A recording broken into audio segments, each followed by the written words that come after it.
There's a bit of good news for people living through the flood in Medicine Hat, Alberta right now. Officials say they're no longer worried that a dam will fail. They've lifted a mandatory evacuation order for 41 homes, but a state of emergency is still in place, and many homeowners are choosing to leave voluntarily.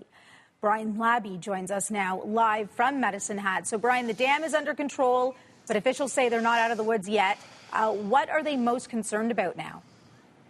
Well, I wanted to show you firsthand where all the concern is, and it's here in behind me. This is the Seven Persons Creek. Now, it's risen by a couple of feet today, so there is still a fear. The river is, or the creek rather, is also running very high, as you can see, and quite fast as well. So the concern right now is that all of the snow in the nearby Cypress Hills hasn't yet melted, and there's also some snow and rain in the forecast. So that's why the state of emergency remains in effect here in Medicine Hat. Now, you mentioned the mandatory evacuation order. It has been lifted for those 41 homes outside of Medicine Hat, just to the southwest of where we are.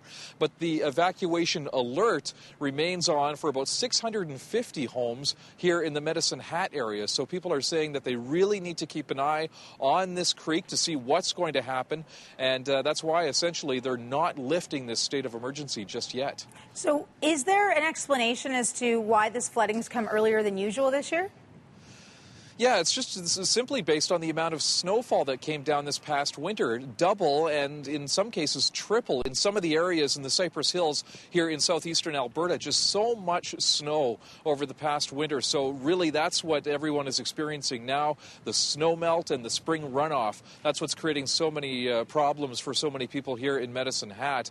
So certainly when you look at last year, and there was devastating floods for so many people in these communities here in southeastern Alberta, about $54 million in the city of Medicine Hat itself, and about $200 million in total when you look at all of the damage in this area. So a lot of damage from last year, which was caused by heavy rain during the summer. So it was rain last year and snow this year. That's the difference. All right. Brian Labby in Medicine Hat. Thanks for this update.